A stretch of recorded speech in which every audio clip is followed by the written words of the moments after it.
Mais non, il n'y a pas de déguisement le samedi, vous savez bien. Le samedi, c'est sérieux. Mais des déguisements que quand c'est n'importe quoi. Quand c'est le mercredi. Voyons. Merci René, son et image ok. C'est bon, je parle pas dans le vide, c'est cool. J'espère que vous allez bien. Salut tout le monde. Salut Toine, salut René, Hardware Adresse, Arpenteur. Openchy, dont c'est la première apparition, je pense. McCall, Michael R, merci beaucoup, Michael R. Merci pour ton sub. Axel, salut à toi. Monsieur le Finnois. Oui, oui, aujourd'hui je fais des dessins. Aujourd'hui, Emile Ross. Vous allez voir. Un stream de 24. Tu sais que c'est possible, hein. Je sais pas ce que ça va donner à la fin, mais c'est possible. C'est possible. Touinouille, je t'avais pas vu. Salut. Tartampion, salut à toi. Alors, j'ai super du mal avec ton nick. Hein. Utog, Yontan, Gonpo. Ça te va si je t'appelle Utog? Ça fait un peu Tug Life et tout. On a d'autres là. French Raff. Salut à toi. On a une petite trentaine là pour un début, ça va. Ah, il y a Faléon qui est arrivé aussi. Salut Faléon. Ouais. Aujourd'hui, aujourd'hui, je vais faire des grilles. Tiens, attends, je vais rien faire de technique là pour l'instant. C'est pas comme si je faisais des trucs techniques après, mais c'est rien. Hop, ouais, c'est bon. Là. Hop, non, attends. Ouais, ah, voilà. Hop, voilà. Voilà, hein, c'est hey. Hop. Hop. Hein? Des petits dessins aujourd'hui, peut-être comme ça. Hop là. Léa, salut Léa. Léa tombe du plafond et se ramasse sur le bureau du prof. Élève Léa, enfin! Il faut toujours que vous vous rendiez intéressant, hein? Salut Tregui. Tregui, subscribe pour le 4e mois. Pff, merci à tous. Merci à tous. Oui, merci élève le Finnois. Vous êtes, comme d'habitude, bien aguerri. Vous aurez un bon point à la fin de cette classe. Alors, nous allons parler aujourd'hui des pointeurs par référence et par valeur. Non, pas du tout. Pas du tout. Je buterais quelqu'un qui ferait ça. Paléon, boum 5 tier 1 sub. Mais les mecs, vous vous ruinez ou quoi? Vous gardez votre... vous faites... mettez votre argent de poche de côté pour les lives. C'est ultime, merci beaucoup Faléon. Mais trop classe, alors attends. Faléon, Germonk. Ah puis alors attends, il y a un hype train qui est close et tout. Doudam 2012, Exim Maxime, Comworkayo. Alors Comworkayo, je suis pas sûr qu'il va revenir. Hein. Peut-être, j'aimerais bien parce que c'était très intéressant la discussion avec lui. Mais je pense que c'était un one time show, je pense. Tartampion qui c'est sûr. Et pas sous le bureau. Ah ouais, non, alors attention là, voyons. Eh oui, voilà, le Finnois il a un bon point. Attends. Hype Train. Ouh. Et c'est le Hype Train au bout de 5 minutes. 5 minutes. Je pense qu'on est pas mal en termes de score. On est pas mal. Merci Frenchcraft. 5e mois. Putain, mais vous commencez à être vraiment des habitués. Oh bah non, putain, Comwork il est là. Ah bah trop classe. Salut à toi Comwork. Bon bah du coup, c'est la première dose est gratuite et puis voilà. Salut DG Bread. Donc non, c'était pas un one time show. Hein, comme quoi, je suis... En plus, le pire, c'est que la dernière fois, Comwork t'es venu sur un open bar. Donc l'open bar, c'est pas du tout construit. Bon, c'est pas comme si le C from scratch était vraiment construit, mais... Oh si quand même, je le prépare un peu. Mais c'est un petit peu moins... L'open bar, il est un peu moins... Il y a un peu moins de programme, quoi. Au sens programme du jour, tu vois. Ah bah oui, alors bon, je t'avoue, c'est vrai que... on fait du C... Mais... Bon... Si, on fait du C. Non mais c'est vrai, on fait du C. Mais c'est pas le C habituel. Voilà, exactement, Arpenteur. Il y a faire du C et faire du C. C'est deux trucs. Voilà, Michael, on fait du C, mais plutôt du côté ASM. On fait... Si, bah voilà, absolument, Olive, on fait du C des fois. Des fois. Alors, il faut que je vous dise un truc. Oui, j'ai bien sûr, Toine, j'ai bien nettoyé les pinceaux, hein, du CASM. Alors, il faut que je vous dise un truc. Donc, je vous ai déjà parlé des dizaines de fois sur ce canal du fantastique soft Le Bignou, dont Olive 3 est l'auteur, Olive 3 ici présent. Salut à toi d'ailleurs, Olive. Donc sachez que si je me trompe pas, la version 3.66 d'ailleurs merci Olive pour ce clin d'œil, donc execute order 66 évidemment. Merci pour ce clin d'œil à notre bien-aimé empereur. Et donc demain sort la version 3.66 de Bignou. Donc je vous invite à aller par hasard, bah oui, je vous invite à aller jeter un œil parce que c'est vraiment absolument l'instrument du coma. C'est l'instrument à passer en soirée lorsque vous avez du son et tout, c'est vraiment absolument charmé. Donc voilà, Bignou 366 demain. Alors il est... Bon, c'est bon, j'ai encore un peu de temps. Non mais non, je vais essayer de pas dépasser le quart d'heure d'intro parce qu'après sinon... ça, il y a pas assez de temps. Par contre, j'ai pas eu mon eau de source pour digérer. Et quand on digère pas bien, le C est moins bon. C'est un dicton d'ici. Espagnol. Du sud. Très au sud. Ne me bloquez pas, YouTube. Hein. Vous savez, attends, vous savez comment... Attends. Il y a eu un burst la dernière fois là. Là, quand j'ai dit oui et tout, j'ai fait mon gros... j'ai quémandé comme un ouf. Et alors attendez. Là maintenant je suis à 823 subscribers. Donc on n'y est pas encore. Mais bientôt je pourrais faire des pubs pour SudVPN. Là on fera des stops au milieu. Et donc, cette instruction, elle pointe sur... Alors attendez, 2 minutes. Cette instruction pointe. Vous savez à quoi ça me fait penser? Ça me fait penser au sud. Et oui. Parce que le sud, ça pointe. Et en parlant de sud, est-ce que je vous ai déjà parlé de SudVPN? SudVPN, c'est la solution que j'utilise pour... Non, mais vous allez voir. Hein.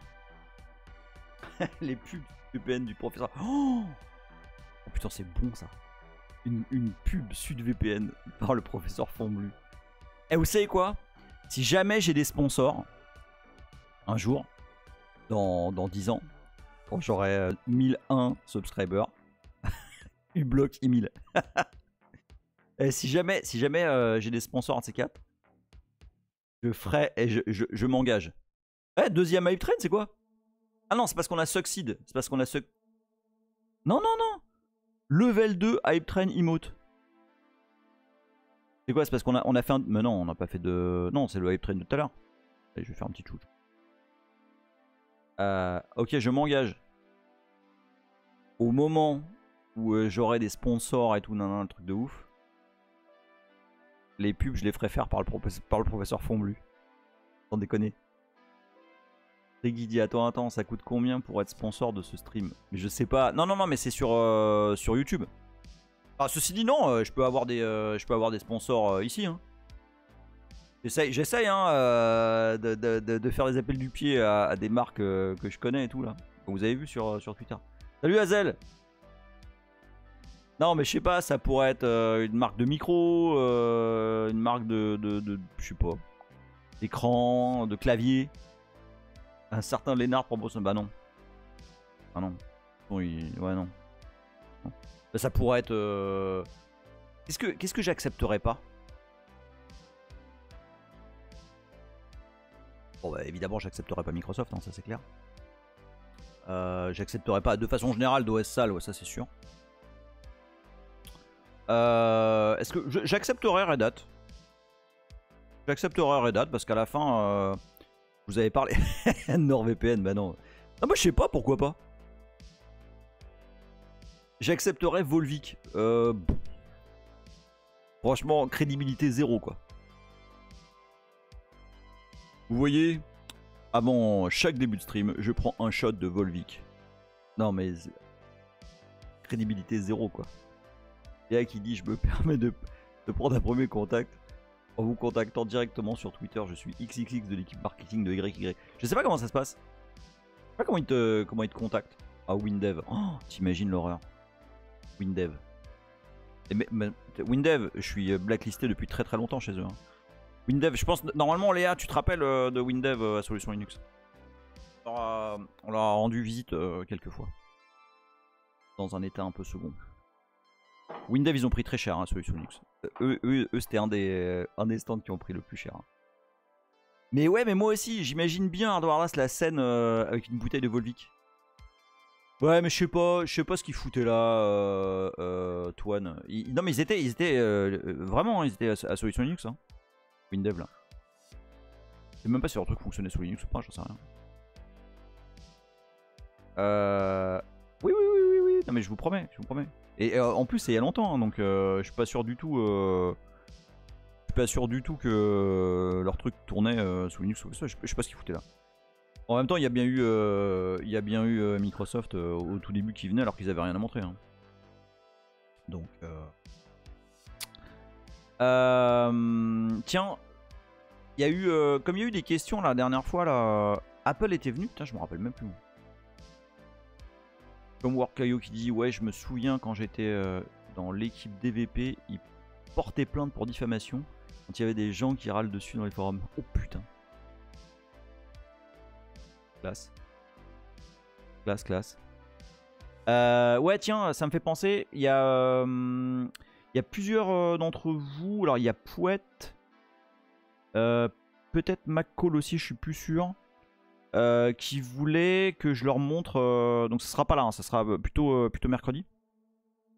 Un peu plus en détail les cas de figure dans lesquels moi j'utilise Docker. Donc, je vous montrerai. J'ai deux exemples que j'aime bien, qui sont en plus des Dockerfiles ultra simples. Mais vous verrez, c'est un cas d'usage vraiment bidon, mais qui me sert pas mal.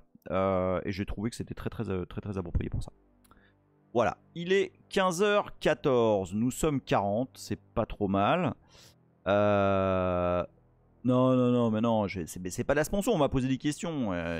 Moi, on me pose des questions, je réponds aux questions. Hein. De quoi qui était... Ah oui, les pubs étaient jolies à l'époque. Ok, alors, on va continuer sur la lancée de la semaine dernière. Donc, pour rappel, pour ceux qui prennent le live en cours de route là, et qui n'ont pas assisté aux épisodes précédents, c'est pas grave du tout, parce qu'aujourd'hui, on va recauser de la structure des processus, et en fait, vous n'avez pas besoin d'avoir vécu les 21 derniers épisodes pour suivre. Pour pas être complètement largué aujourd'hui, il faut quand même avoir un tout petit peu de vernis, pas un truc de ouf. Mais voilà, connaissance basique de ce que c'est qu'un processus. Et Léa qui dit c'est pas grave parce que de toute façon c'était du mensonge. Alors, je vais te dire un truc. C'est que tu as vraiment raison en disant ça, Léa. Tu as vraiment raison parce que je pense que un des trucs... Je vais vous expliquer pourquoi je dis ça. Alors, un processus n'est pas un mensonge. Et là, pour le coup, c'est vraiment... En plus, c'est la notion fondamentale qui est la plus importante. Le fait qu'un processus, c'est quelque chose de concret, qui a une existence, okay, avec des données qui lui sont propres, etc. Et si vous avez suivi les Linux from scratch, vous savez de quoi je parle. Sinon, redis. un processus, c'est rien de plus qu'un truc qui est chargé en mémoire, on va voir ce que ça veut dire, par le noyau. D'accord? Et avec des os de mémoire, machin. Bon. J'ai repensé à des phrases que vous avez dites sur les 2 derniers épisodes. Et je me suis rendu compte qu'en fait, la structure d'un programme en C, mais en fait, il faut bien comprendre que... Eh ben ouais, l'intro est finie et en plus j'ai commencé pour de vrai. Et je suis dans les temps, hein. J'ai dit un quart d'heure d'intro, il est 15h17, j'ai commencé à dire des vrais trucs. Eh, vous avez vu? Hein, je vais pas parler de trucs annexes et tout. Et donc ouais, ça, je me suis rendu compte en fait. Je sais pourquoi vous avez la cloche du cours. Bah c'est normal. Rancune, si je me trompe pas, t'es prof. Mais un bon, c'est pas un professeur Fomblu. Salut Rogue One, t'arrives juste à temps. Donc je me suis rendu compte que un truc qui probablement vous induit en erreur, c'est que finalement la gueule d'un programme en C ou autre chose. Salut, all you need is new. J'aime bien ton nick. Salut à toi. Bienvenue. La gueule d'un programme en... Monsieur, Rancune, il est encore en retard. Oui, c'est vrai, ça Rancune. Et non, c'est... J'espère que tu fais pas ça en cours, toi. Hein, ou tu fais partie de ces profs qui arrivent juste à la limite où les gamins ils sont là. Ouais, putain, s'il est pas là dans 5 minutes, ça veut dire qu'il vient pas, on s'en va. Hein. Oh, carrément. Vous vous rappelez de ça quand même. Et ouais, il y a que des balances ici. Et donc en fait, voilà. Par exemple, attends, on va passer sur Big Term. Hop. Ah oui, je suis sur le live, enfin sur le stream son des années 80. Je trouve ça sympa. Donc Big Term, mais on va enlever Firefox. On va prendre un code très simple qu'on avait fait il y a un petit moment. Voilà, hein, ce truc-là ne fait rien, pour ainsi dire. D'accord? Et en fait, j'ai compris pourquoi vous n'arrivez pas à conceptualiser le fait que ces variables-là sont un endroit, ça veut dire autre chose, etc. C'est parce qu'en fait, est-ce que je peux réduire le fond sonore? Oui, carrément. C'est trop fort là, je savais pas. C'est la musique des années 80, ça tabasse un peu trop.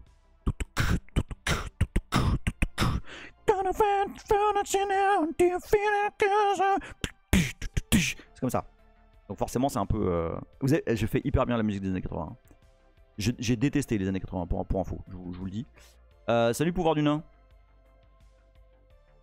C'est con, maintenant je l'ai dans la tête le truc. It's a maniac on a dance floor. Exactement. Où j'en suis? Oui. Donc ceci, en fait, quand on n'a pas le background de comment est gaulé un processus, c'est vrai que c'est assez... Ah, j'ai baissé? Ah merde, c'est toujours aussi fort. Oui, j'ai baissé, oui. Attends, bouge pas, je baisse encore. Hop, voilà. Bon, là, on entend quasiment plus. Hein. C'est bon, là? Là, c'est un fond. Hein. Bon, après, c'est pas grave, je peux l'arrêter. Hein. Parce que... Comment ça, il était déjà vu dans les années 80? Bah non, pas du tout. Je vous ai dit quel âge j'ai, mais je vais pas le dire. Alors, attendez, bougez pas. Je vais passer... on va commencer à faire des dessins. D'accord? Donc, gardez ça à l'esprit, là. Hein, ce petit bout de code, là. Parce que... En fait... Là, quand vous avez dit... En fait, tout est un mensonge. C'est qu'en fait, c'est vrai que tout ça, là... À mapper sur ce qui se passe en réalité, c'est pas simple parce que... Ouais, c'est... Ah bah non, fais pas ça, Olive, là. Bah non, tu peux pas chanter ça, là. Je vais l'avoir... Bah, je vais pas la faire. Hein. Alors, là, je vous épargne ça. Et lisez ce que vient de dire Olive. je ne le relayerai pas par charité. Donc, on va lancer le MyPaint.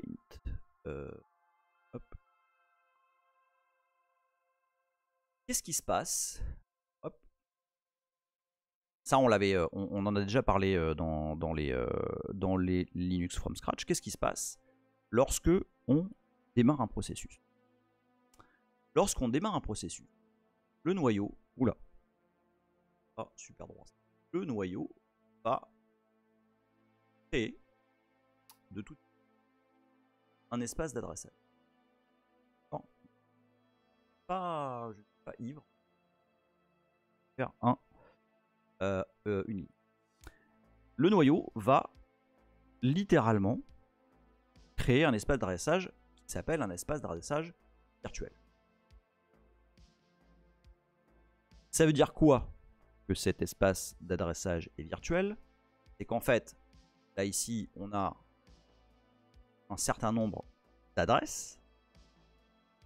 Et là, je vous demande vraiment de me dire s'il y a un mot, un concept, une image, un truc qui vous dépasse complètement, parce que c'est là,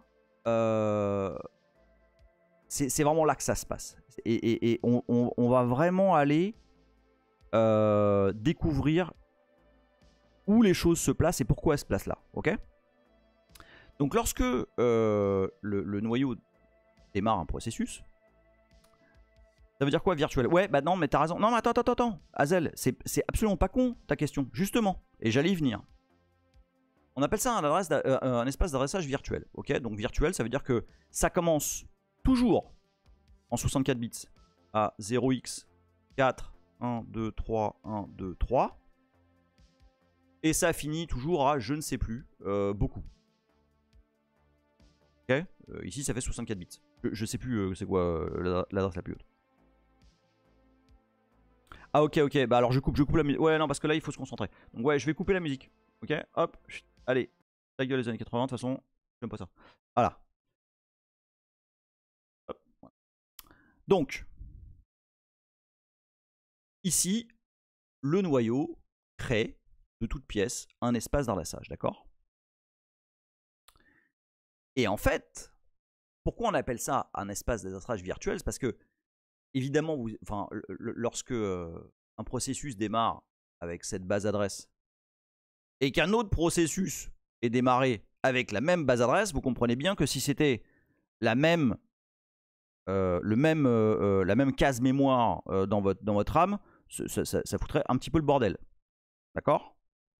Donc, pour obtenir des espaces d'adressage qui ont toujours la même forme, en fait, okay, qui ont toujours le même nombre d'octets et qui démarrent toujours au même endroit et qui finissent toujours au même endroit, on utilise un truc, un morceau de votre machine qui est intégré au CPU, qui s'appelle MMU, Memory Management Unit, que nous avons dans les premiers épisodes de Linux from Scratch surnommé Monique. Pourquoi Monique? C'est parce que c'est la meuf qui tient les fiches. Et en fait, Monique, elle sait que par exemple, l'adresse qui est ici, qui est 0x56f 012, attends, 3, 1, 2, 8, 3, 1, 2, 3, voilà. Et ben en fait, elle sait que en réalité, dans la mémoire, c'est l'octet je sais pas combien à je sais pas quel endroit. D'accord? Il y a ici une opération de transformation qui permet à Monique d'aller littéralement écrire ou lire ce qui se passe à une adresse physique. D'accord? Il passe plein de choses, ça permet pas mal de trucs, et notamment de protéger les processus de s'écrire les uns les autres, enfin les uns sur les autres. Mais le fondamental, c'est ça. C'est absolument, McCall, honnêtement, c'est effectivement du NAT de mémoire. Ouais, c'est extrêmement bien, explicité. C'est du NAT de mémoire, ouais. C'est ça. Donc, ok, on est d'accord là-dessus, sur ce concept-là. Et quand je dis que le kernel crée ce processus de toute pièce, c'est que réellement, c'est ce qu'il fait. Et il va prendre votre programme là que vous essayez de lancer. Je sais pas, on va dire que c'est ls. D'accord. Et ls... Ouais, c'est... Non, franchement, je vais le réutiliser ça, McCall, si tu as pas de copyright sur sur l'appellation, mais j'aime beaucoup la notion de NAT mémoire, ouais. Nathalie, putain, t'as raison, en fait, ça aurait dû s'appeler Nathalie. Mais non, mais c'est Monique. Maintenant, c'est Monique, c'est mort. Je ne peux plus penser à la MMU sans penser à Monique. Et alors, donc, un programme, donc prenons ls, ok, qui est un programme qui existe sur votre file system. En fait, ce programme, il existe sur votre file system sous forme d'un fichier binaire, d'accord. Et ce fichier binaire, il est écrit selon un format. Parce que bah, ça peut pas être le chaos. Là, va falloir à un moment donné, il faut trouver les éléments dans le fichier qu'on va caler au bon endroit.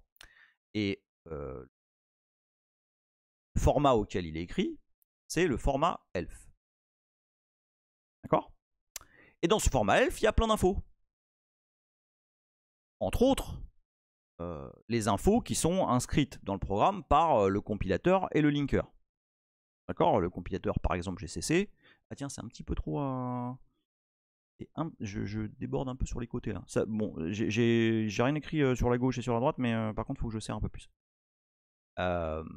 Donc, ce programme, il est composé de plein de choses. Okay, et notamment, par exemple, du code. D'accord? Et puis de plein d'informations, de type de variables, de zone mémoire, etc. Bon. Concentrez-vous, hein, parce que là, on est vraiment sur le, sur le fondamental du truc. Alors comment on sait comment est structuré chez ELF? On va repasser. Hop, voilà. Non, c'est pas ça que je veux. Je veux ça. Attends, c'est quoi? Est-ce que je peux laisser MyPaint ici et passer là? Ouais, ça marche. Ok. Donc par exemple, ici, si je fais readelf moins grand S, donc readelf comme son nom l'indique, bah, ça read un fichier elf. Enfin, ça lit un fichier elf. Je fais readelf de binls, et bah ça me donne plein d'infos. Moins grand S, c'est pour les sections. Ça me donne plein d'infos sur comment est gaulé ce fichier binaire. Là, il y a plein d'informations qui lui sont propres. Et par exemple, bah, voilà, il y a des données en read-only, il y a des données qui sont en data, on va y revenir, des données en BSS, et puis il y a des données, où est-ce qu'il est, texte, voilà, il est là. Et puis des données dans une autre section qui s'appelle texte. D'accord? Toutes ces infos-là, vraiment, hein, je vous demande de m'interrompre si jamais il y a un truc que je dis là qui vous échappe ou qui n'est pas clair, parce que on est vraiment... Oui, GOT, alors on en avait parlé de cette section-là, c'est une section qui fait du mapping. Je veux pas trop insister là-dessus, parce que je veux pas partir dans tous les sens là. Là, on va parler vraiment des sections les plus connues, les plus simples, celles qui font que un programme fonctionne. D'accord? Un programme basique. D'accord? Enfin, basique simple. Non, on va pas faire de basique. Donc, on est tous en ligne.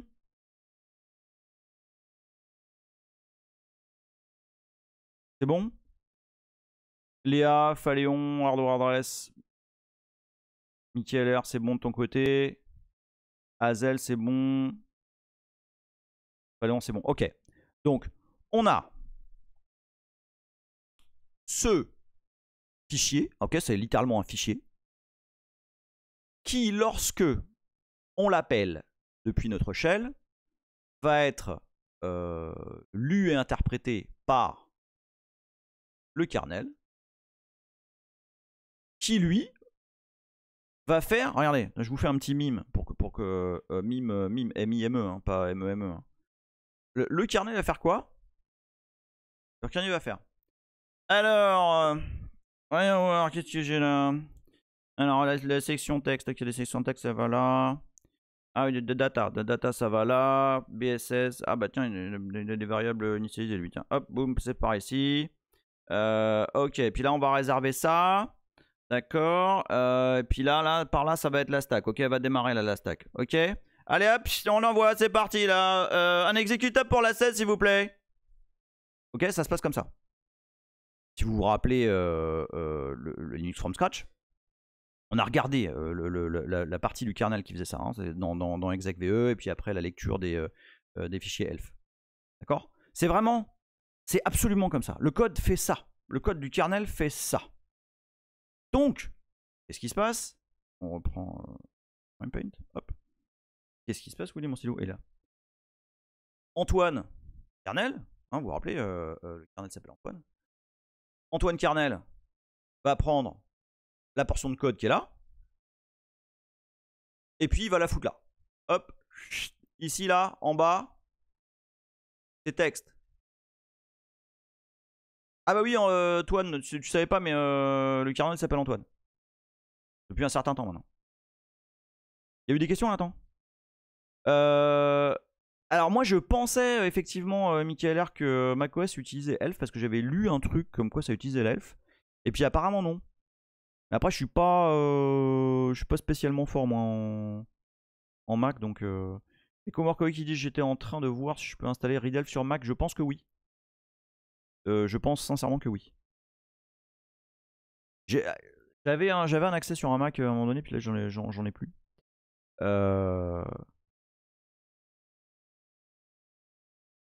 Ah non, mais attends, mais c'est normal.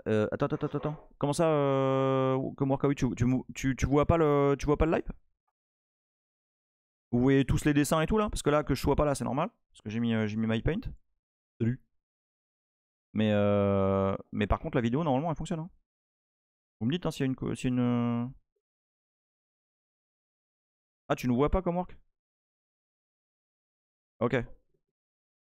Vous me dites s'il y a une couille. Hein. Ok.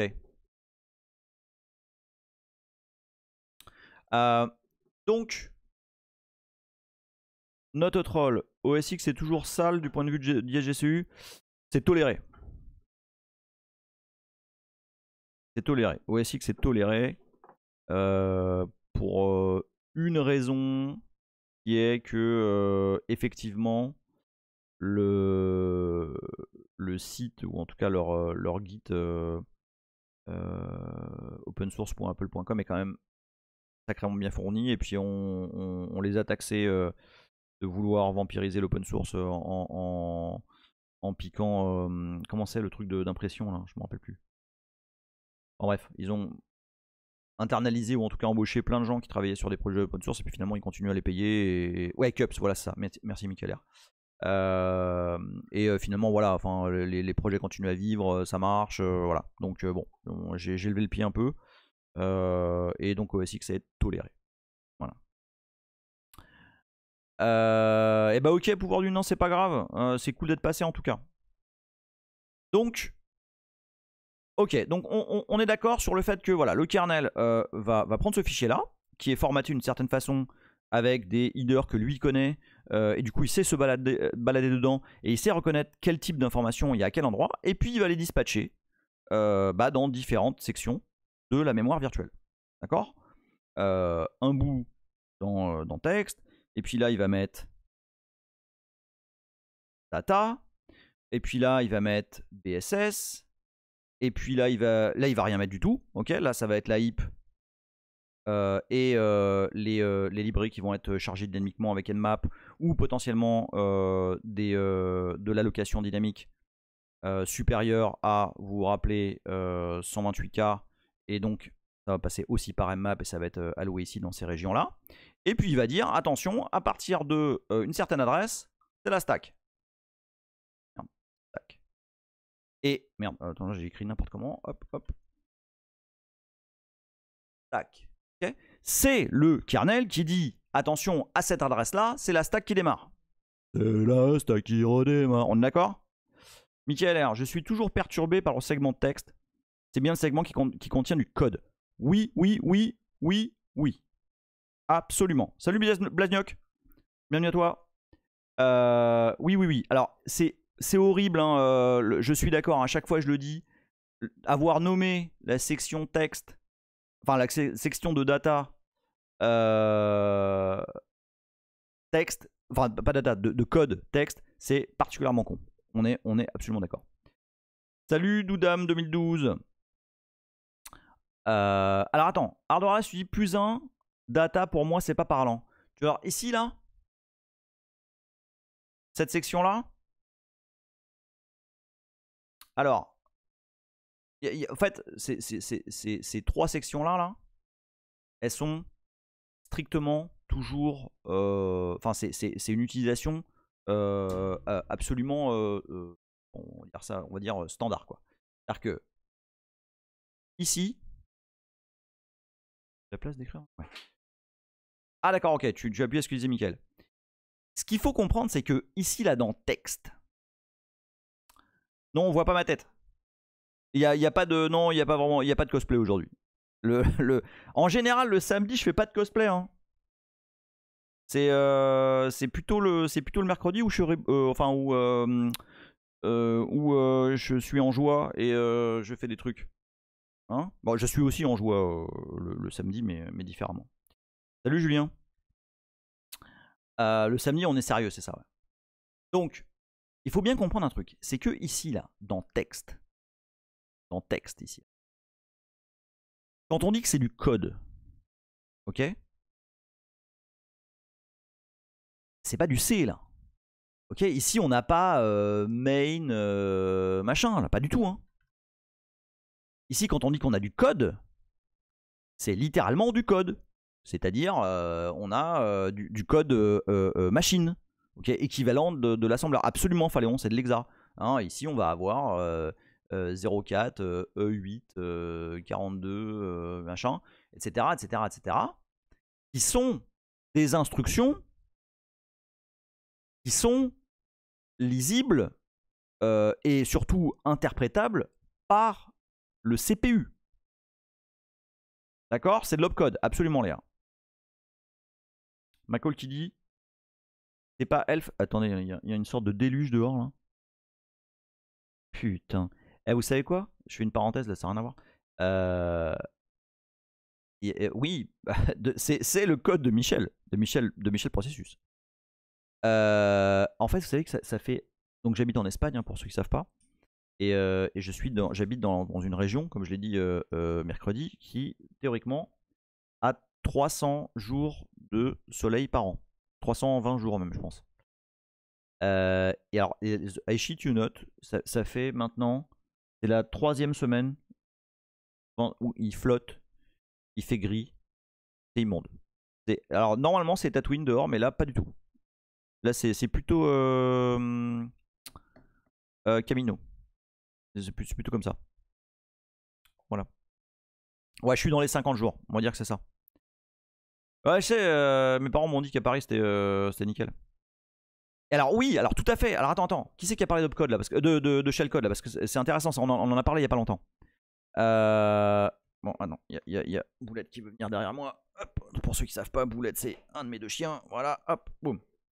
Ah, pareil chez toi, Julien, Côte d'Azur, c'est la merde aussi. Ah bah c'est quelque part, tu me rassures, tu vois. Alors, attends. Oui, attends, qui c'est qui parle de shellcode là? Voilà, Hazel. Est-ce que opcode, shellcode, code machine sont interchangeables? Oui, complètement. Si. Shellcode aussi. Un shellcode, non, je vais peut-être pas dériver là-dessus, mais on en a fait quelques-uns dans cette chaîne. Un shellcode, c'est rien de plus qu'une suite d'instructions qui sont du code machine, hein, que potentiellement on va faire interpréter, alors que ça devrait pas, par le programme qui tourne. D'accord? Tunis aussi, c'est la flotte en ce moment. Mais putain, mais c'est quoi cette merde là? Ou alors, non, je sais pas. Vengeance du Nord, je sais pas. Donc, je reprends MyPaint. Bim. Donc ici, hein, dans la zone, dans la section texte, on a absolument du code. Ok, ici c'est du code. C'est du code machine que la machine va exécuter. D'accord? Littéralement, c'est aussi simple que ça. Et ce code, ok, qui se trouve virtuellement du point de vue du système d'exploitation, du point de vue du kernel, virtuellement se situe à cette adresse-là. Mais en réalité, le code est quelque part dans votre barrette de RAM, là, à un endroit avec un offset, machin, que Monique sait aller récupérer. D'accord? Et interfacer avec le noyau. Est-ce que ce petit gribouillis-là, maintenant, est clair pour vous?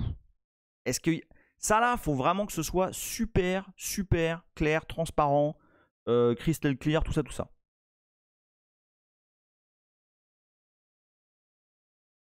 Je vais enlever tout ce qui est autour de la virtual memory, là.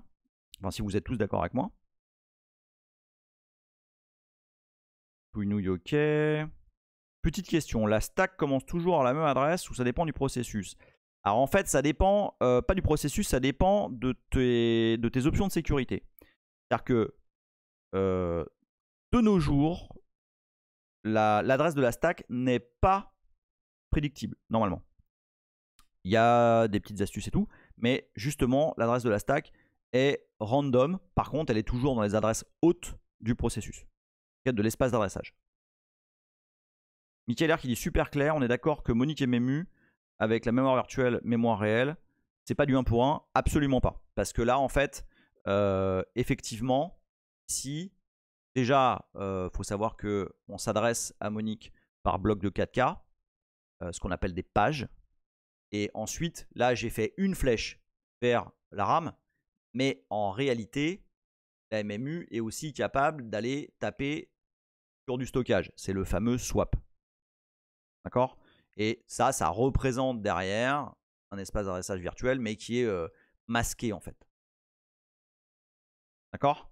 Donc oui, c'est pas forcé, c'est absolument pas du 1 pour 1. Et tu peux avoir beaucoup plus d'adresses virtuelles que tu n'as de mémoire physique en réalité. D'accord? Bah, de toute façon, vous savez bien, quand vous mettez du swap, machin, vous voyez que vous avez genre, je sais pas moi, 16 gigs alors que vous en avez que 12, par exemple. On est d'accord?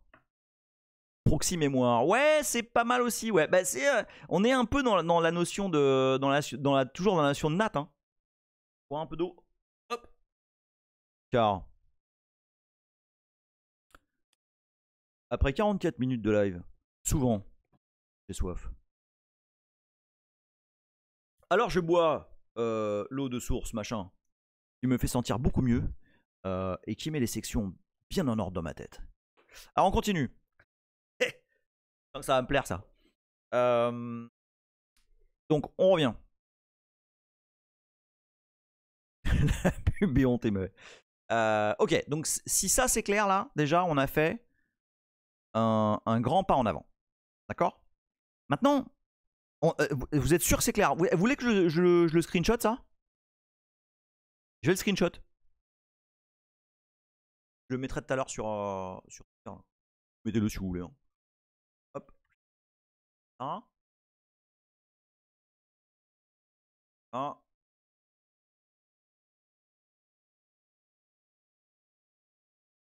Là. Là. Hop. Ok. Triggy qui dit la MMU, c'est grâce à lui, elle, que les gens ne font pas partie du ring élu. Que les gens qui ne font pas partie du ring élu n'ont droit qu'à des adresses mensongères. Absolument. C'est absolument ça. C'est tout à fait ça. Des adresses mensongères, j'adore. En fait, c'est pas de la mémoire virtuelle. C'est de la mémoire menteuse. Tu vois Monique. Et là. Oui, bien sûr, oui, l'adresse 0x 4 millions, oui. C'est con. C'est un peu ça. Ok. Oui, ring 0, absolument. Julien 23 qui dit avec les Changcam Votre jardin est plus beau et les tomates de coquille poussent plus vite. Alors ça c'est ce que tu pourrais croire. Mais en fait c'est la merde. Mais je vais pas parler de culture là. Non. Non, non. Ok. Donc si on est d'accord avec ça, on va simplement effacer tout le merdier là. Et je vais refaire juste la partie VM. D'accord. Enfin mémoire virtuelle. Donc on reprend. Je refais. Donc là je vais la faire un petit peu plus aise. Mais qu'est-ce que tu fais là? Hop, comme ça. Ok. Alors maintenant, on va littéralement disséquer des trucs.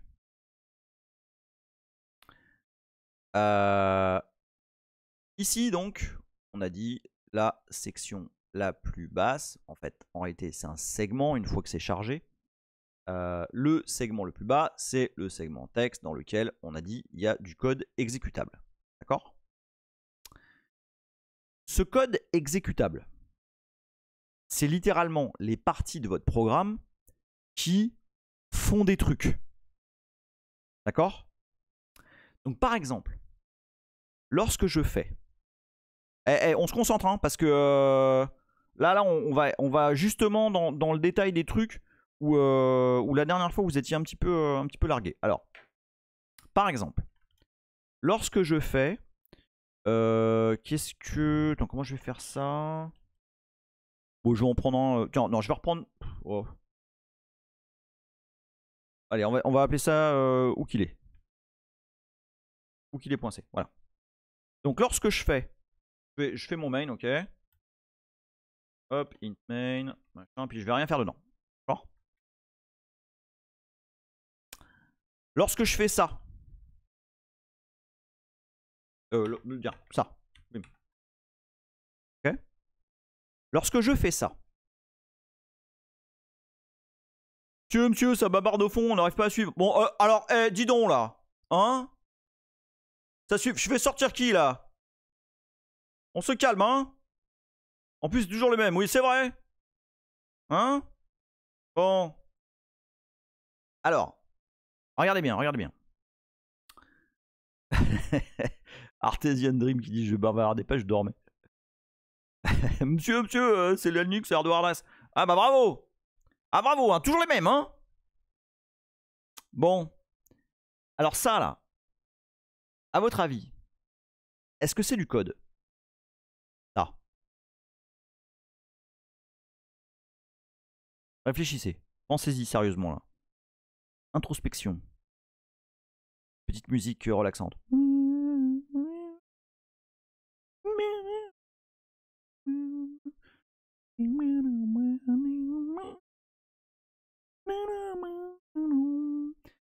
Absolument, c'est pas du code. Il n'y a pas une instruction là, un truc où tu dis au CPU fais ça. Regardez ce qu'il dit à reporter crapule. Absolument, c'est pas du code. D'accord? Donc, et absolument, alors, qui a, voilà, El Pitonista. Alors, c'est pas.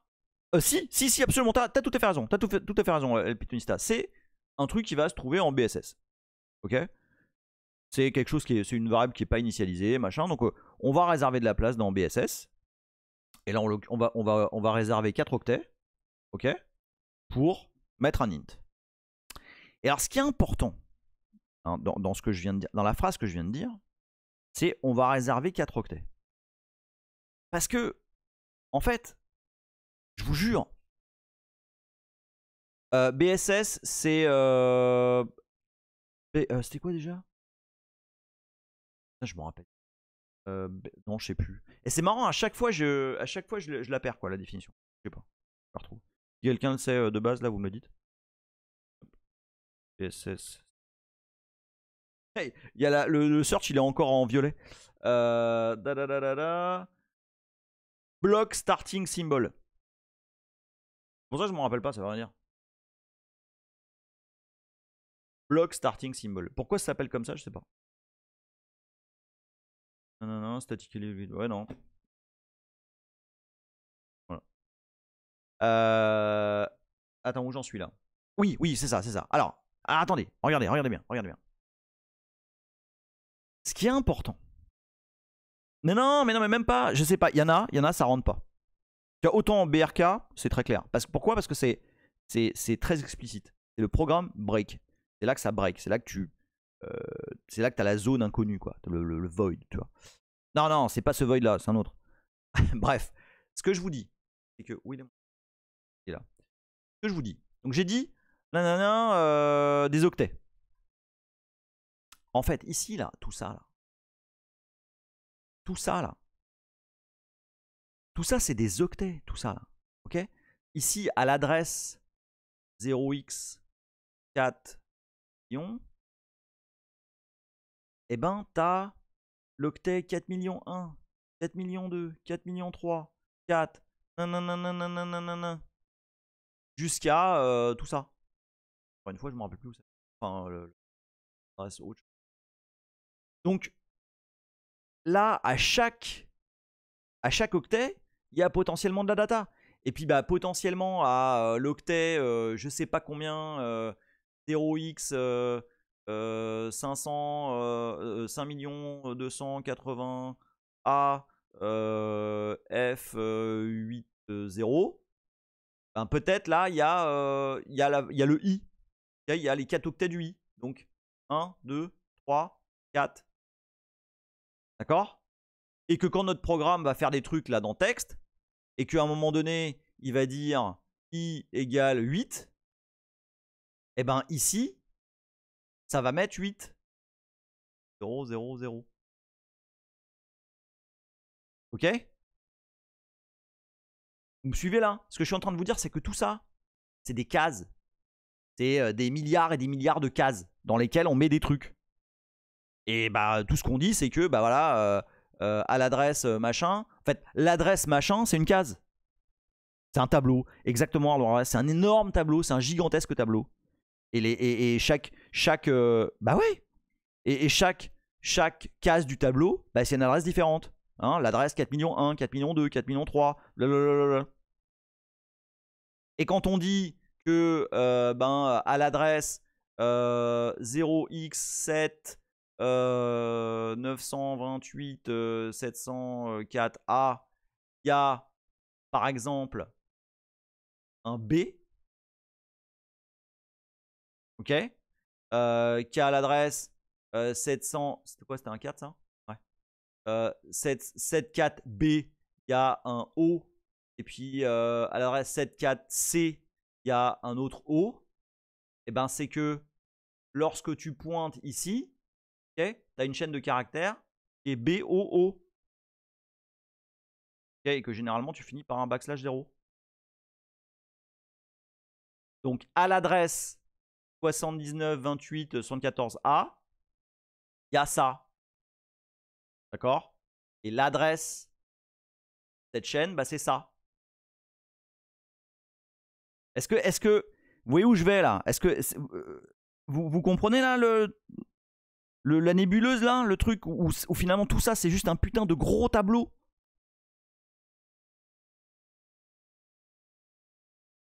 J'attends pour être sûr que vous êtes tous en ligne avec moi. Là. Et pourquoi vous parlez de Nob depuis tout à l'heure? Hein? Nob c'est le mnémonique de l'instruction l'opcode. Oui effectivement, Nob c'est 0x90. Et pour le coup c'est une instruction. Et c'est une vraie instruction. C'est ça Phaléon. Un gros tableau d'adresse géré par Monique. Ok? Et il se trouve, effectivement, Phaléon, tu as tout à fait raison. Il se trouve que cette adresse-là, bon, elle existe dans l'espace d'adressage du processus, mais en fait, derrière. Attends, juste pour être sûr que je suis pas en dehors du truc. Mais en fait, derrière, effectivement, il y a Monique qui est là et qui va aller taper dans tes vraies barrettes de RAM.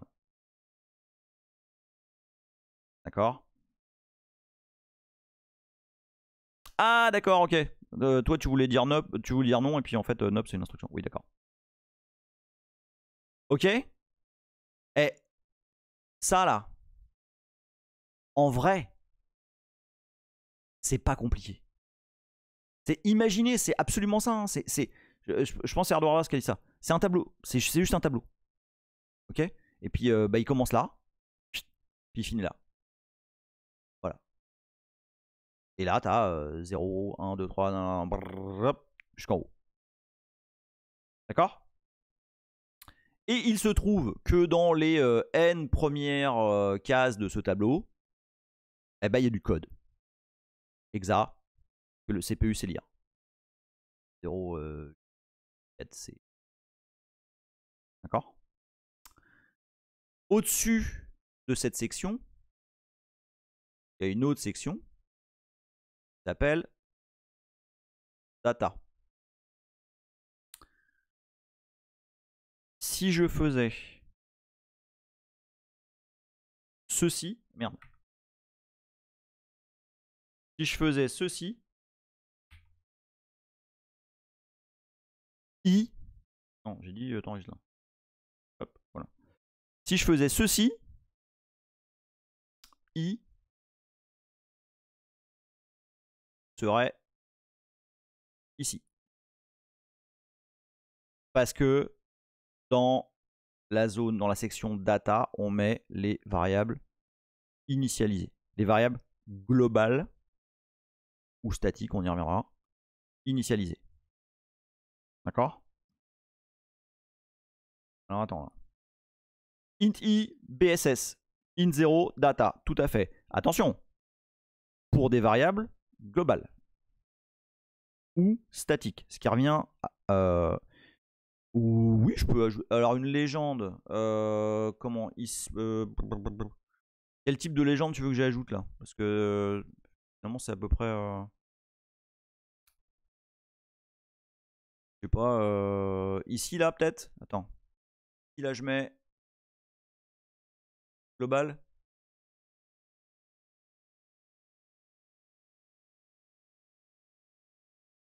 Ok. Je sais pas comment le. Variable. Je sais pas comment le représenter proprement. Dans le sens i égale variable. Alors attends, fallait qu'il y ait à contrario les variables initialisées non globales vont dans la stack. Alors, c'est ce que tu dis, mais je vais le reformuler. Des variables qui sont déclarées dans une fonction vont sur la stack. D'accord? Faut bien comprendre les deux mondes. Tu as un monde où des variables comme i, comme n'importe quoi qu'on déclarerait. Merde, je remets. N'importe quoi qu'on déclarerait ici, ou avec le mot-clé statique, ça revient au même. Tu fais statique, n'importe comment, statique int x égale 2. Okay. Si je fais ça, x va également être présent dans data. Ça sera également, il sera également dans cette zone mémoire là. D'accord? On va regarder tout à l'heure, on va s'en assurer. D'accord? Par contre, effectivement, comme Toine512 dit, le scope de x ne change pas. C'est-à-dire que une variable, c'est-à-dire i là, c'est vachement important hein, ce qu'on est en train de voir là. Hein. I, salut Dumble42. I là, si dans n'importe quelle fonction, je sais pas, si là je fais fonction f, et dans cette fonction f, je dis i égale 3. C'est parce que mon micro il me cache là. Alors je vois plus rien. I égale 3. C'est ce i là qui va être modifié. Et static int dans main, si je mets pas, ça, effectivement, si je fais comme ça, si je fais ça, il sera dans BSS. Ouais, t'as raison. Tout à fait. Donc, ici, là, je déclare une variable globale. Cette variable globale est accessible partout. Dans toutes les fonctions. Donc, c'est très con hein, d'avoir une variable i en global, hein, je vous le dis. Donc là, si je fais i égale 3, Tiens, regarde, tu vois, si je fais ça, si je fais ici i égale 2 et qu'ici je fais f, j'appelle f, non, juste pour la bienséance, je fais ça. N'oubliez pas que je suis Nadine. Nadine de Rothschild, hein, la bienséance du code. Si ici je fais i égale 2, bon bah mon i d'en haut là, il va valoir 2. Puis là, si j'appelle f, bah il va valoir 3. Attention, bah parce que i c'est généralement la variable que tu utilises pour les index, tu vois. Tu fais toujours un for i égale machin. Donc avoir une variable qui s'appelle i en global, c'est un peu con. Oh, Nadine de Code Shield. Oh non mais c'est Nadine de Code Shield. Shield, tu sais comme ça là. Nadine de Code Shield. Ah c'est moi. Ah c'est bon, c'est moi. Je suis Nadine de Code Shield. Alors, donc voilà, non, c'est juste l'appellation, c'est juste le label qui est con de mettre un truc qui s'appelle i en global, quoi. Ok? Donc, par contre, statique, ce que ça permet. Alors, vous allez me dire, ça sert à quoi d'avoir un truc enfin, une variable d'une fonction qui finalement est dans BSS ou dans data? Et bien parce que potentiellement, vous savez, quand on sort d'une fonction, les variables de cette fonction disparaissent. Elles sont dégagées de la stack, on récupère l'espace et c'est parti. Ok? Donc ça fait chier si on veut retenir un truc. Hein? Imaginez vous êtes dans une fonction, vous voulez retenir la valeur, mais sans avoir une variable globale. Bah, du coup, ça vous permet de garder en mémoire la valeur qu'il y avait dans cette variable. Quand vous revenez, bah, il y a la nouvelle valeur. Hein, si je fais ici, pour un petit exemple, si je fais static foo, non, static int de foo égale 8, eh bien je dis 8 et j'écris 9, 8 voilà, et que je fais ici foo plus, alors c'est bien, tu fais n'importe comment les 1000, hein. Voilà, hop, voilà. Voilà, si je fais ça, ici j'appelle f une première fois, foo vaut 8, foo plus, foo vaut 9, je rappelle f ici, foo vaut 9. Et ça, c'était initialisation. Et donc foo va valoir 10 à la fin de l'exécution de cette fonction. D'accord? Et oui, effectivement, comme dit Twen512, c'est beaucoup plus clair d'utiliser des statiques plutôt que de mettre 200 milliards de variables globales au début. Les variables globales ont un intérêt. Attention, hein, je ne suis pas en train de dire...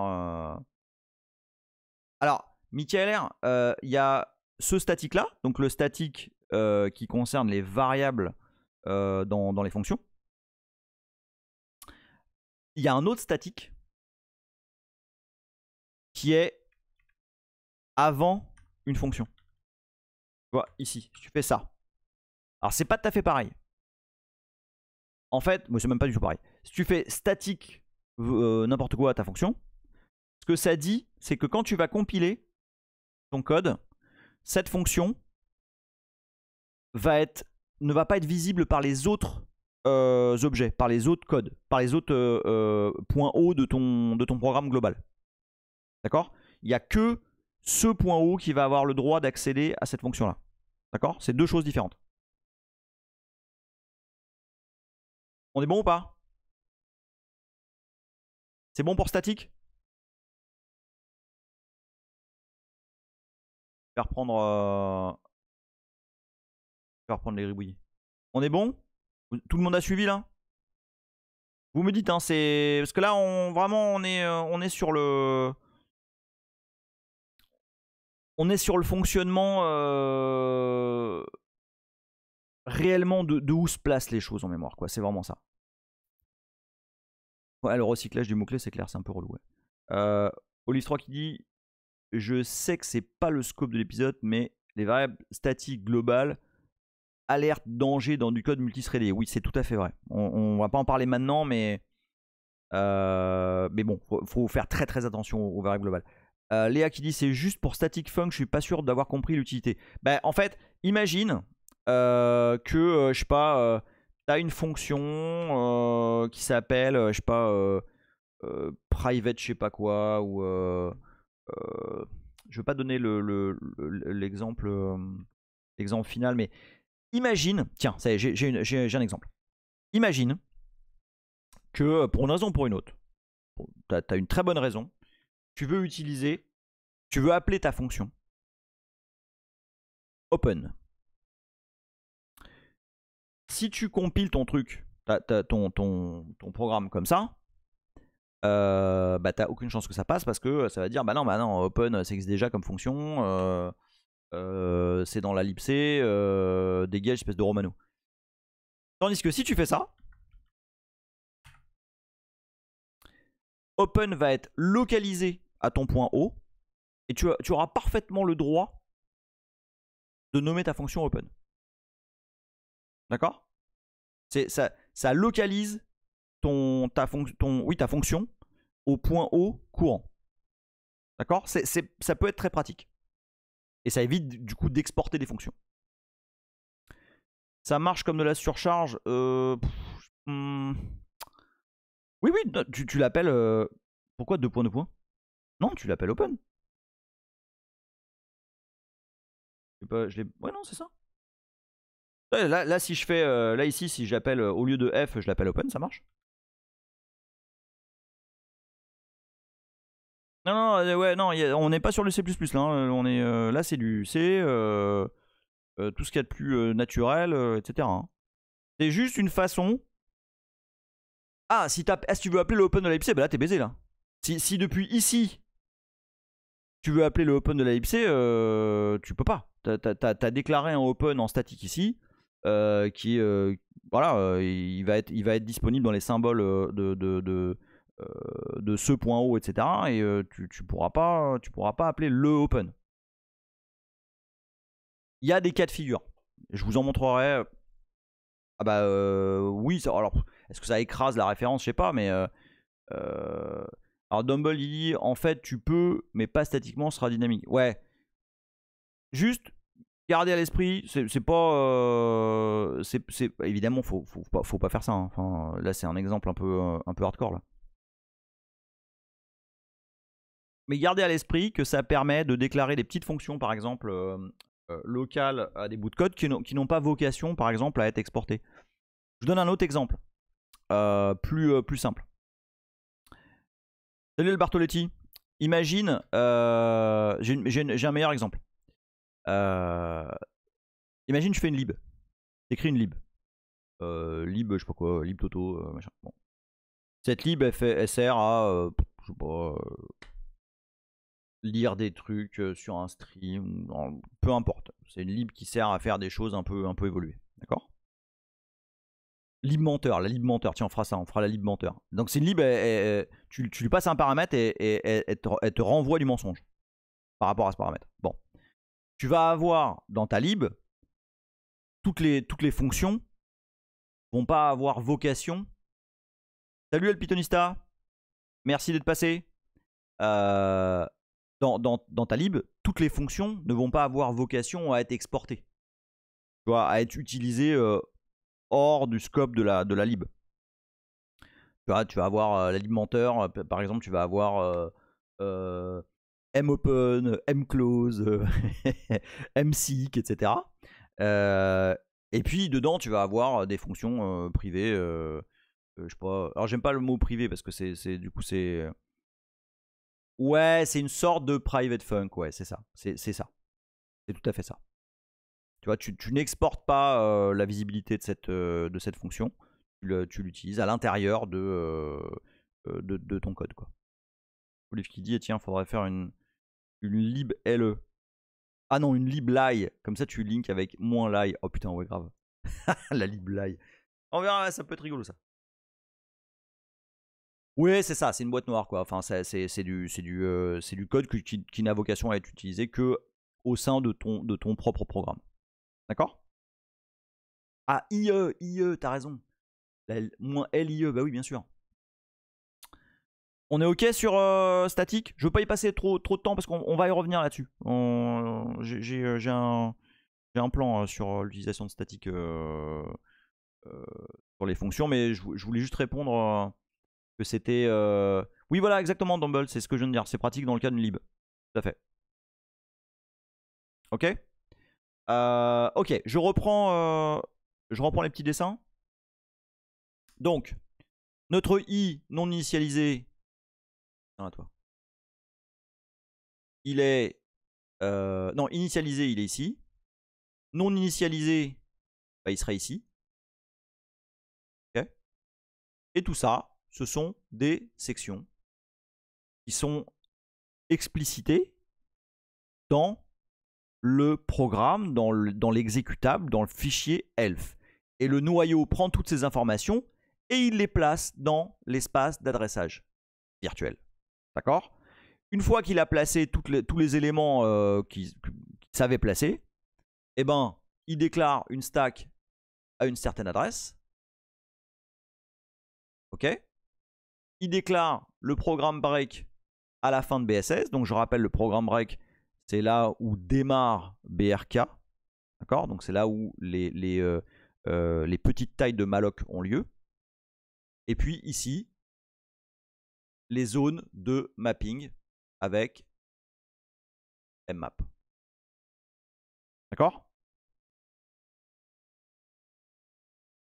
Tout ceci, même si ça porte des noms, et il faudra peut-être que je vous remontre le bout de code kernel où ceci est fait. À la fin, même si tout ceci porte des noms, ce ne sont que des adresses. Qui commencent à 0x4 et qui finissent je sais plus où. D'accord? Et à chaque zone là, le noyau sait qu'il y a tel type d'information. Est-ce que ça démystifie pas un peu là? De voir que finalement c'est juste un énorme gros tableau dans lequel il y a de la data et elle est ordonnée. C'est-à-dire qu'à un endroit il y a ça, à un autre endroit il y a ça, etc. Et on sait quoi foutre avec.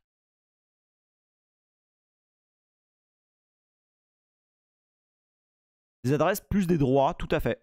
Triggy, c'est vrai. C'est tout, hein. Je veux dire, quand on voit je sais pas, un désassemblage ou un obj dump d'un fichier elf ou qu'on demande à GDB ce qui se passe, en mémoire, c'est ça qui se passe. Hein. C'est... On va...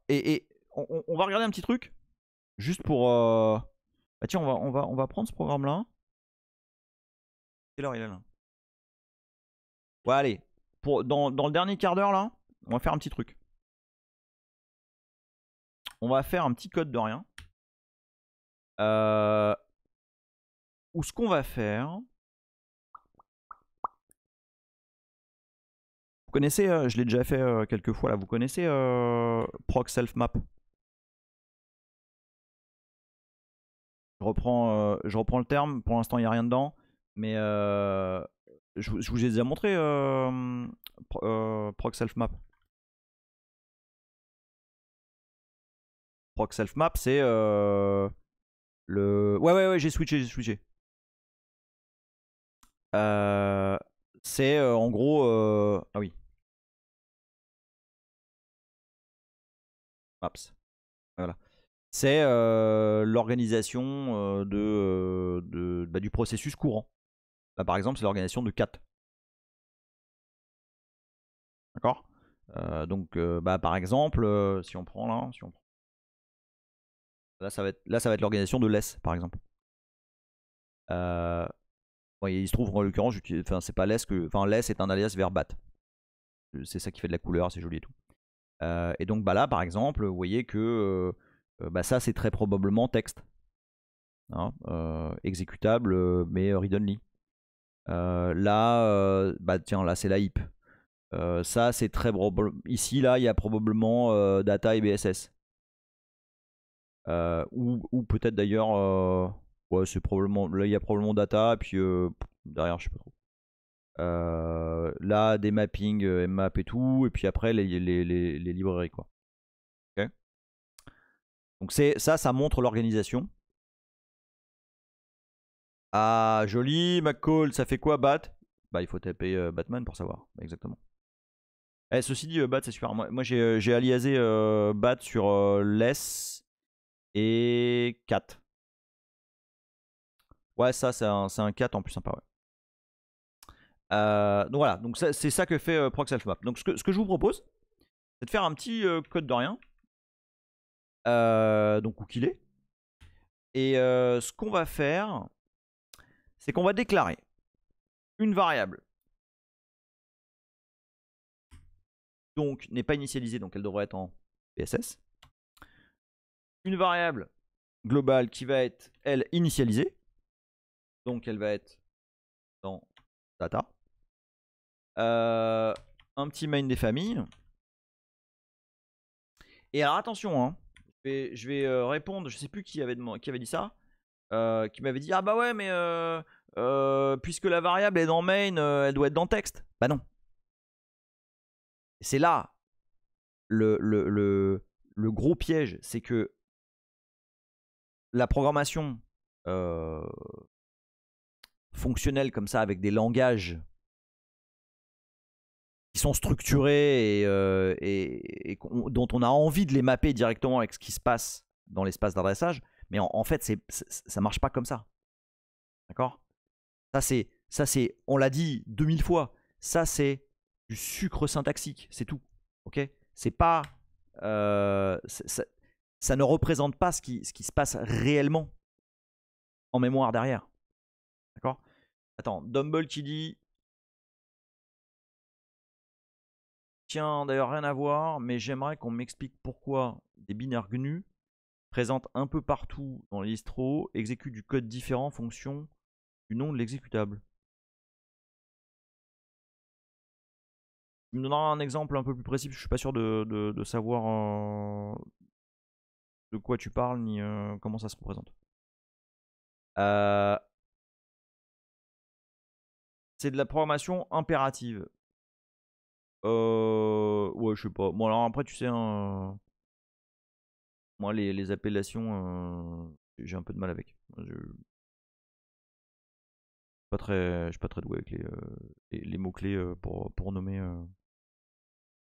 les choses. Donc, c'est pas parce que, ce que je veux dire, c'est que c'est pas parce que je mets des choses dans main que c'est forcément dans texte. D'accord? Ah ok, programmation impérative. Tu saurais me dire pourquoi? Le temps que... Je sais pas ce que ça veut dire, hein, programmation impérative, hein, honnêtement. Je flaire le... Je flaire le fond bluisme. Je sais pas. C'est là comme ça, vu d'ici, ça sent le fond bluisme.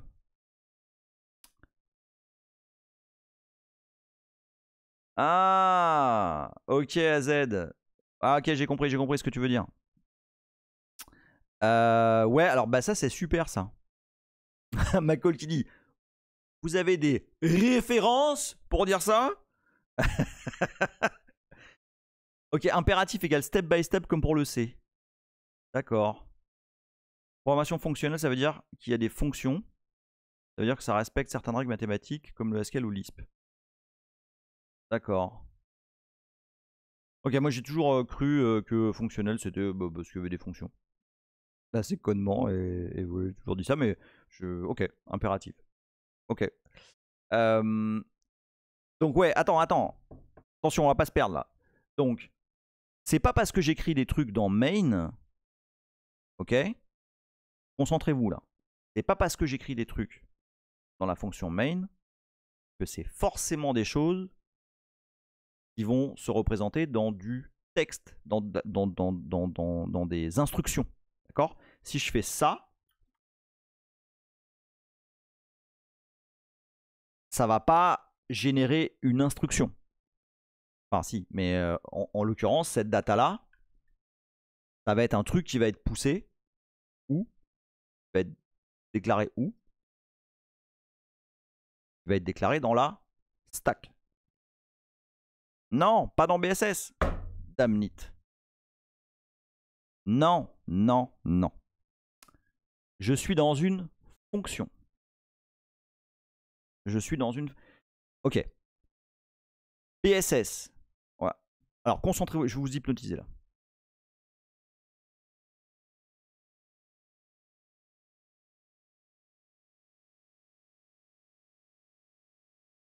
BSS et data. BSS et data sont des variables globales ou statiques. C'est tout. D'accord?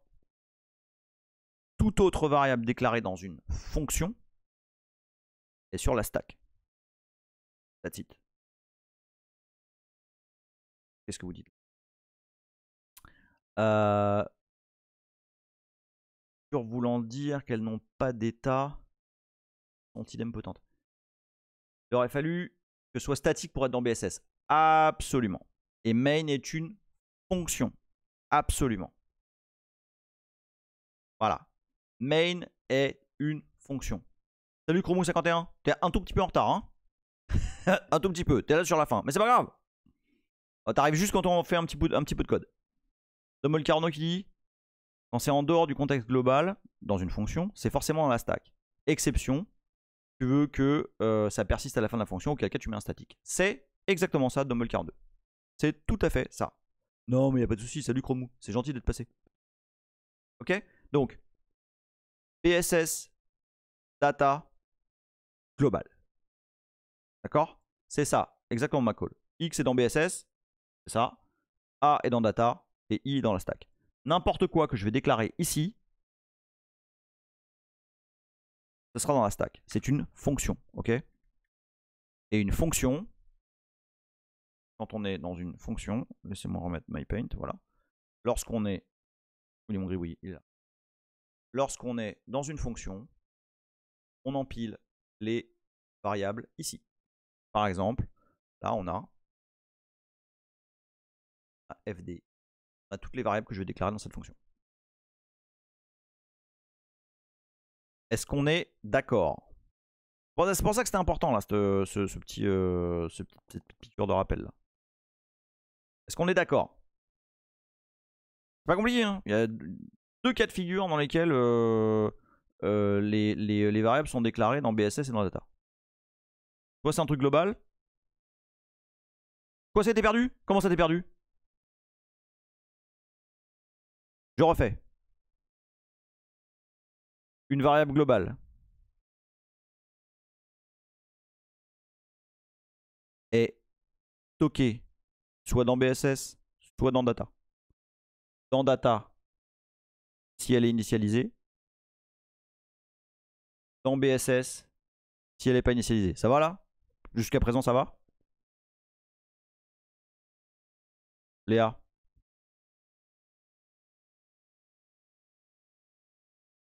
Juste un truc pas super clair. On empile dans la stack quand la fonction est appelée, mais avant, le contenu de la fonction est dans texte. Donc, I et FD au départ sont dans texte, puis stackés à leur appel. J'ai bon. L'instruction, effectivement, est dans texte. L'instruction qui va dire tu vas push telle valeur sur la stack. Donc oui, t'as bon, Michael. Dumble à l'exception de ces statiques. Et si tu m'alloques, mais là c'est encore différent. Ouais. Ok, donc c'est bon, on est d'accord. Ces deux variables là sont des variables globales. Non initialisées BSS, initialisées data. Ok. Ici, Hazel, peut-être petit commentaire dans le code à côté de quoi va où. Ouais, t'as raison. Hop, tiens, on va faire ça. Et on va dire n'importe quoi. Hop, I c'est BSS, donc X non init BSS.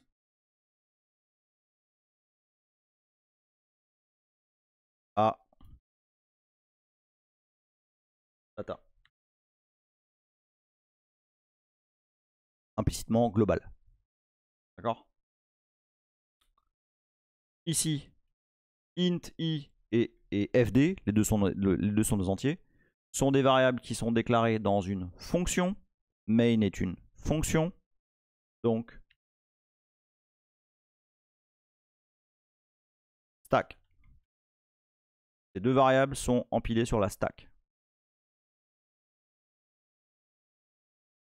C'est bon? Plaisir ça, Michael R. Michael R qui dit ça y est, quelques trucs pas clairs que j'avais en tête viennent de s'éclaircir. Je crois que j'ai tout compris. Bah, c'est honnêtement, hein, quand tu... Ici, là, on est... Je reprends mon petit schéma. On est là. Ok. S.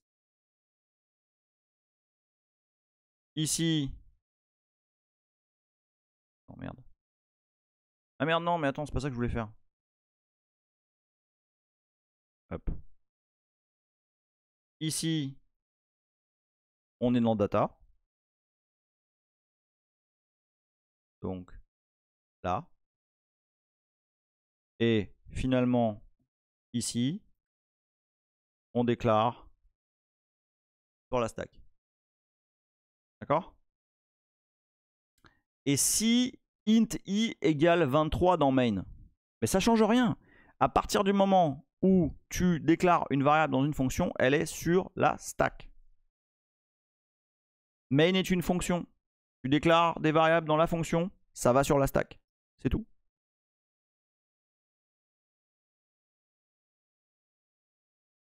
BSS et data ne concernent que les variables globales ou les variables statiques. Tu déclares une variable qui n'est pas statique dans une fonction, elle va sur la stack. C'est tout. C'est tout, hein. Et il n'y a même pas de. C'est même pas des règles compliquées, c'est comme ça. Ok, bah voilà, je suis dans une fonction, c'est la fonction main. Si elle s'appelait Toto, ce sera pareil. Je déclare des variables, elles vont dans la stack. Voilà. Michael R qui dit donc en gros, si tu crées une fonction Toto avec var x dedans, lorsque Toto sera appelé, en fait, ça appellera du code dans texte qui va créer un espace x dans la stack et exécuter des trucs. Oui, c'est ça. C'est ça. Ok. Donc je répète ce que je viens de dire. Comme ça, je fais l'ensemble. Donc, je dois vous laisser. Je finirai en replay. Merci. Salut Axel. Pas de problème. Donc je refais. Variable globale. Hop, sur le dessin. Variable globale. Ici, là. C'est ce que j'ai mis. Global. BSS, data. D'accord? Variable non initialisée. Global. Vont dans BSS. Variable initialisée. Global. Vont dans data. C'est le cas de ces deux variables. Variable non initialisée dans BSS. Variable initialisée dans data. Dès que je rentre dans une fonction de mon code, toute variable déclarée sera poussée sur la stack. À l'exception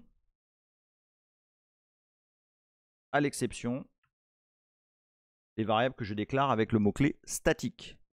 On va l'appeler int s égale 8.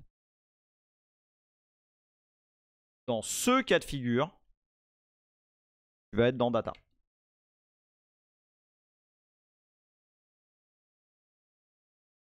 D'accord? C'est beau ce que tu dis, Michael R. Michael R, il dit putain, tout est clair et logique maintenant. Je vais me coucher moins con. Enfin, je pense que je me ferai quand même le replay pour bien retenir. Non, mais c'est.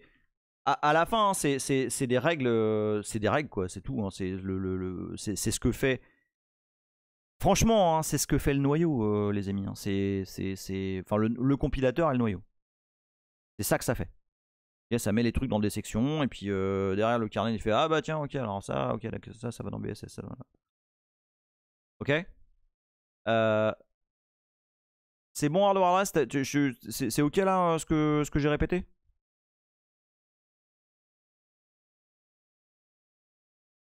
Je le refais. Ici, je rajoute le dernier cas de figure dans une fonction.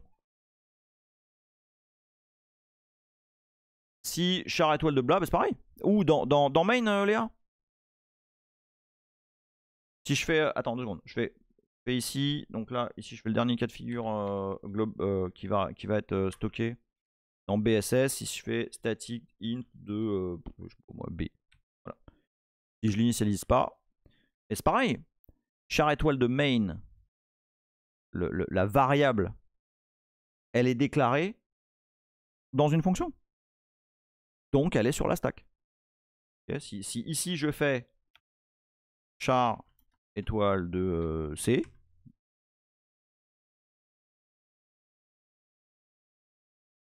Arrête.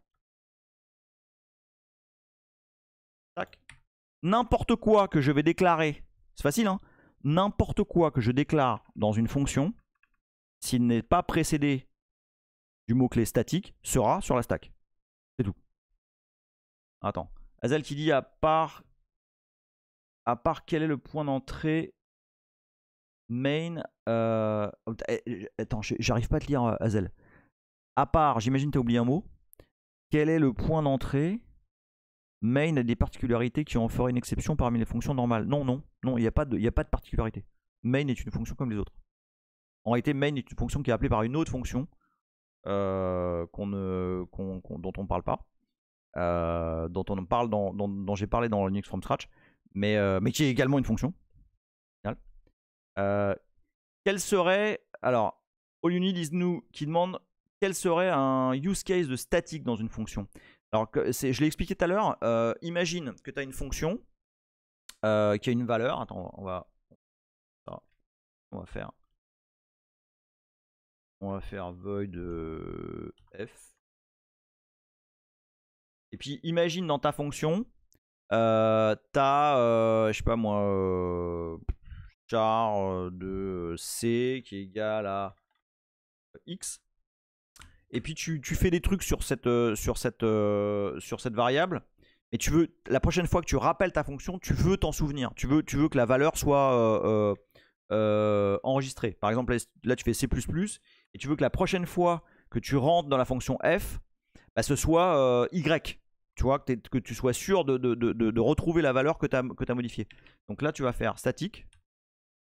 Et du coup, en fait, comme cette variable-là va être stockée en data, en fait, quand tu vas revenir, eh ben, la valeur sera updatée. Voilà. Je reviens.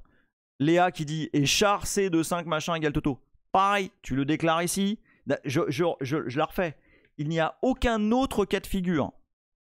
Aucun autre cas de figure que quand on met statique devant la déclaration.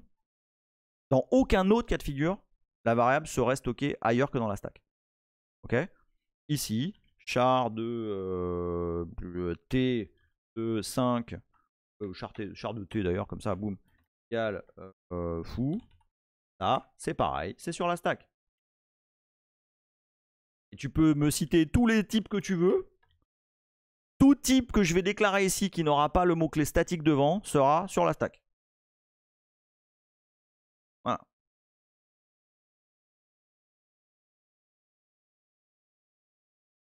Alors, attends, je remonte là parce qu'il y a beaucoup de questions. Alors, Michael R. Par contre, char étoile de Toto, Toto va dans data. Non. En l'occurrence, mais... Ouais, attends. Et void étoile. Eh ben ça change rien. Pareil, le pointeur va aller sur la stack. L'adresse du pointeur sera sur la stack. Après, là où ça pointe, bah, ça dépend. Et donc, attends, du coup, je réponds à Michael R. Non, parce que c'est intéressant la question que tu poses, Michael R. Donc, maintenant, si on fait ça, mais ce sera quand même, le pointeur sera quand même sur la stack. Si je fais char étoile de comment on dit? T'as mis quoi? T'as pas mis de... Non, bon, on va mettre P égale bar P, le pointeur P, l'adresse du pointeur P va toujours être sur la stack. Ok? Mais il va pointer vers quelque chose qui se trouve dans la section RO data. Les data read-only.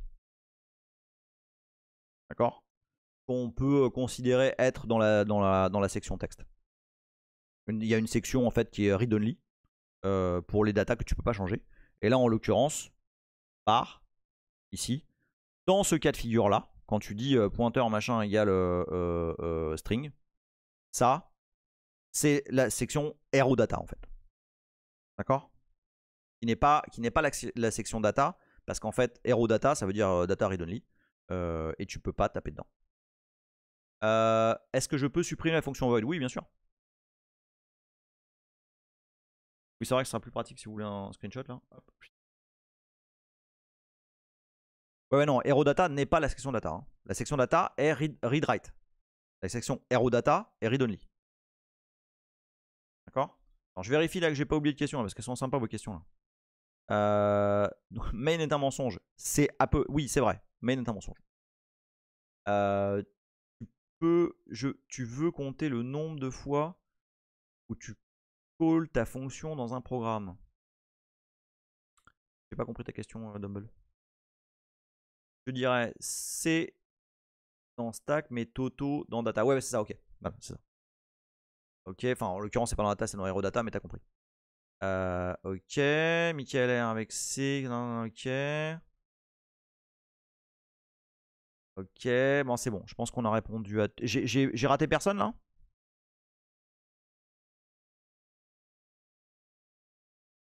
Domaine 42, c'est pas une question, c'est un cas d'usage. Ah oui, d'accord, ok.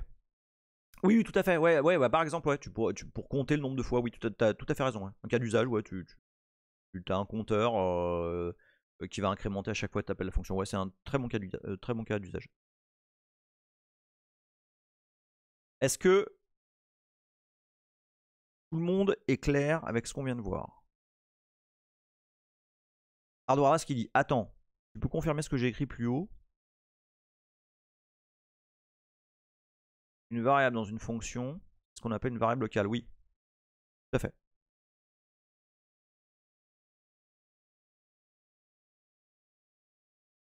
Non. À l'exception des variables déclarées avec le mot-clé statique. Oui, si, pardon, j'ai mal lu ta phrase. Mais oui, non, t'as raison, c'est ça. Si, alors, dans data ou dans BSS, c'est la même règle que pour les variables globales. Pour les variables que tu déclares dans des fonctions avec le mot-clé statique, tu appliques les mêmes règles que pour les variables globales. C'est-à-dire que si elle est initialisée, elle va dans data. Si elle n'est pas initialisée, elle va dans BSS. Ce qui la rend donc du coup permanente et donc qui permet de l'incrémenter, d'y avoir accès avec sa valeur updatée, etc. Ce qui est une bonne pratique. Okay. Retenez, vraiment, hein, dites-vous bien, une variable qui est déclarée dans une fonction, elle est éphémère. D'accord? Elle existe le temps de la fonction, sauf si on met le mot-clé statique. Voilà. Quelle que soit la variable, ça pourrait être un struct que je déclare, ça peut être n'importe quoi, ça sera dans la stack, ça sera pushé dans la stack. McCall qui dit donc une variable globale est en fait une variable statique de portée globale. Ouais, c'est bien dit, ouais. Ouais. C'est tout à fait vrai. Et qui est donc accessible par tout le monde dans le programme. Par toutes les fonctions, quoi. Ok. Je vous demande de bien vous rappeler de ceci, de cet espace d'adressage virtuel qui n'est en fait, je reprends la formulation d'Hardware qui n'est qu'un fucking tableau d'adresse. Qui démarre à 0x4 millions et qui finit à je sais pas quelle adresse.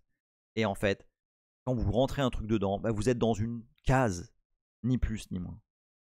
Le finnois qui dit, en fait, c'est même mieux d'oublier global et local et dire qu'une variable est statique ou pas. Ouais, bah tiens, ouais, très bien. Absolument.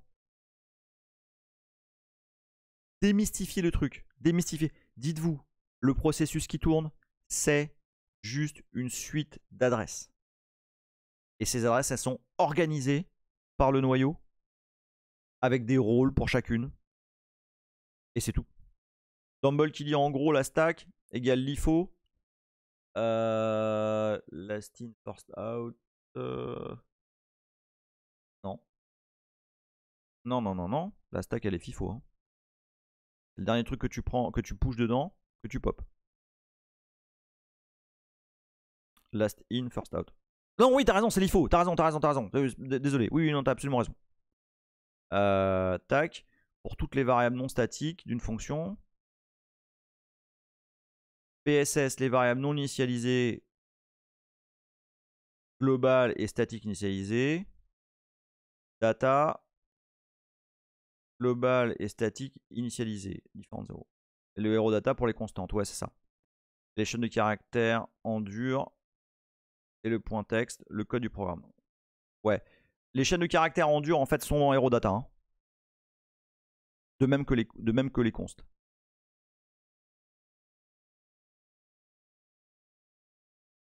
Ok. McCall, en fait, les choses simples qu'on apprend en prog au début, variable globale, type simple, avec valeur machin, sont les cas particuliers des choses plus complexes, statique, pointeur, etc. On apprend toujours à la fin. Oui, mais oui, il faudrait voir si c'est pas mieux d'apprendre ça dans l'autre sens. Mais évidemment que ça irait beaucoup mieux si on apprenait d'abord, évidemment, la structure du CPU, okay, comment il est gaulé, qu'est-ce qu'il fait, puis ensuite l'assembleur, et seulement ensuite le C. Léa, est-ce que t'es avec nous ou pas?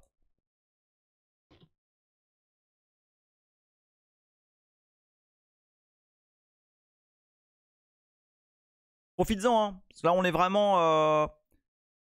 Là on a déconstruit là. Azel qui dit, quand tu dis le processus qui tourne est une suite d'adresses. Ouais, j'ai un bug, plein d'adresses. Histoire notamment de coller des machins dans des registres qui s'alignent, d'accord. Mais t'as quand même des instructions à exécuter sur ces trucs en mémoire. Ce que je suis en train de vous dire, c'est que les trucs à exécuter, ils sont là. Ils sont ici. Le code à exécuter, merde. Le code à exécuter, il est là. Et il se trouve que dans le CPU, t'as un truc qui est l'instruction pointer, qui est incrémenté à chaque nouvelle instruction. Et bah, là, ici, ça va faire, je sais pas, tu moves telle valeur dans tel registre. Boum, après, tu pushes une valeur sur la stack. Boum, après, t'appelles un syscall. Et c'est l'instruction pointer qui s'occupe de se déplacer dans cette zone de mémoire qui contient tout un tas d'instructions à exécuter. D'accord? Et c'est pour ça, c'est grâce à ce genre de petite astuce que tu peux passer des shellcodes. Parce que dans des cas un peu particuliers où ton truc est compilé avec pas les bonnes options, et ben potentiellement tu peux dire à l'instruction pointer, tiens, attends, va voir là, il y a peut-être un truc sympa à faire. Puis là tu as un shellcode qui est en fait des instructions code machine ici, que tu vas les faire exécuter, et puis en fait c'est un buffer overflow, puis boum, c'est parti, c'est la fête. D'accord? Ok, Michael R qui dit du coup BSS et data ils doivent pas être super gros comme segment. Bah non, carrément pas, ouais. Non, généralement c'est des trucs pas très gros. Hein. Sauf dans les programmes d'un éditeur qu'on ne nommera pas. Qui commence par M et qui finit par Microsoft. Mais voilà, ouais. Léa, reste avec moi. Ah oui, c'est ça, le finnois. IP pour le professeur Fomblu, c'est compteur ordinal. Eh ouais. Donc, Léa, est-ce que je te refais un résumé? Un résumé vraiment en 4 phrases. Donc, variable globale dans BSS ou dans data, fonction que c'est pas initialisé ou initialisé. Dès que tu rentres dans une fonction, que ce soit main ou n'importe quelle autre fonction, c'est toujours dans la stack, toujours, donc éphémère, puisque lorsque tu quittes une fonction, la stack est libérée, sauf si tu déclares tes variables en statique. Auquel cas, ce sont les mêmes règles que pour les variables globales. Voilà, c'est tout. Hein. J'ai pas dit bonjour à Z au fait, t'es là depuis tout à l'heure là. Eh Sonic Boom, t'arrives pile à la fin, dis donc. Bon, élève Sonic Boom, vous passerez au bureau de l'intendant. Parce que ça fait plusieurs fois déjà. Hein.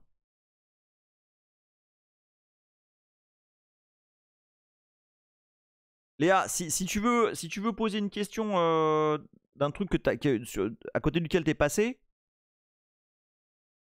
dis hein. Fou et bar se trouvent sur la stack. Non. Enfin, fou oui. Fou en l'occurrence oui. Parce que c'est une copie. Et ça c'est une règle du compilateur. Hein. Il se trouve que quand tu fais ça, quand tu fais char machin avec crochet, donc c'est un tableau, et que tu fais ça, c'est une copie. Par contre, quand tu fais ça, tu pointes vers une valeur qui est dans HeroData. Il ne reste pas moins que P, la variable P, est sur la stack.